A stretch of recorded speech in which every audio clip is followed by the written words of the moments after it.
It's Monday morning and I am just trying to get through the week without calling somebody a CUNT. Fridays in our home is the absolute best. We start, well, as soon as the boys get home, we make a chocolate cake. Like, that has become our tradition. They absolutely love it. The boys really do know their way around the kitchen. I've made sure of it. My kids are able to cook like a dream. They have a glass of milk with their slice of cake for dessert. Mommy has a big glass of Baileys. Saturday morning, the first thing they do when they wake up is cake. Yes, I let them have cake for breakfast. And no, it's probably not ideal. Okay, it really isn't. Do I care? I don't give a fuck. To be honest, I actually don't care what people think. For me, if cake makes him happy for breakfast once a week, then so be it. Really, so be it.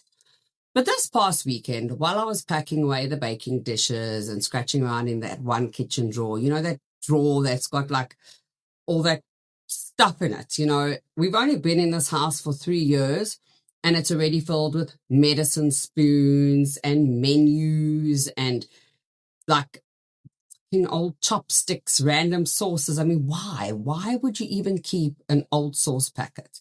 I even found a map. It wasn't anything special. I think it was just a map that I had got when we first moved here so I could see what was going on. But it did remind me of today's case. And we are heading to the freezing wilderness of Alaska to meet a man who was also a baker.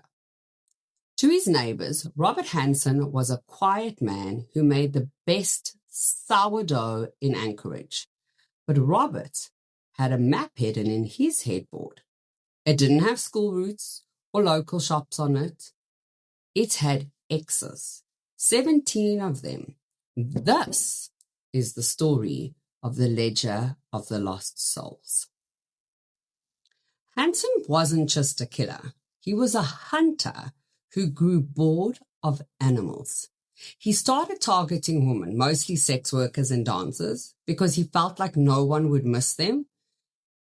He lured them into his car, kidnapped them at gunpoint, and then he would take them to a local airfield where he kept his private plane. So now, like, my maternal instincts are actually frozen by the cold-blooded nature of what came next.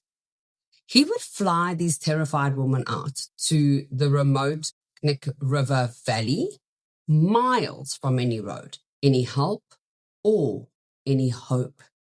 Once they landed in the middle of nowhere, he didn't just kill them. Okay, here's the sick part. He'd let them run. Okay, he'd give them a head start in sub-zero Alaskan bush, and then he would take out his hunting rifle and track them down like they were prey. Sick man. He turned the most beautiful landscape on earth into a private, twisted hunting ground where he was the only one with a weapon. The only reason the world found out about Robert's map was because of an 18-year-old girl named Cindy Paulson. In 1983, she managed to escape while he was loading his plane, which means he had already kidnapped her. She ran towards the road barefoot and in chains, flagged down a truck.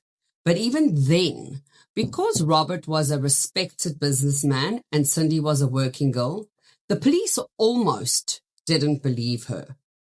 But using that same mom radar and that internal alarm that tells you when something is off, when somebody is hiding a massive secret, a detective named Glenn Floth wouldn't let it go. Thank God. Thank God. He pushed for a search warrant of Baker's home. That's when he found the ledger. They found that aviation map with the 17 marks on it. When they cross-referenced those marks with the flight paths of his plane, they started finding the bodies. One by one, the earth gave up the girls Robert thought he had successfully filed away in the wilderness. When he was finally cornered, the nice guy baker didn't actually have much to say. He eventually confessed to murdering 17 women, kidnapping and raping over 30. But he did it with the clinical detachment of basically someone reading a grocery list. He was sentenced to 461 years plus life. Basically, he was never going to see the sun again. He died in prison in 2014, taking the exact locations of some of those X marks to his grave. He thought that by flying his victims to the edge of the world, he would erase the evidence of his own depravity. He treated human lives like trophies that were to be collected and recorded in a ledger.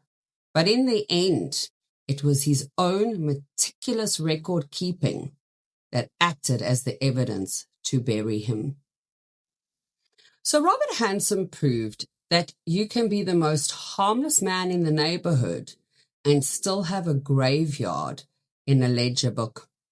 My mom radar tells me never to trust a man who's a little too good at hunting. Can't stand it anyway. I'm off to go clear out that drawer, and it's time to throw away that shit that seriously doesn't belong there. I'm Mrs. G. Keep your coffee hot, your vino chilled, hide the good snacks, and for the love of God, never trust a brown mark on your kids' undies. See you next Monday.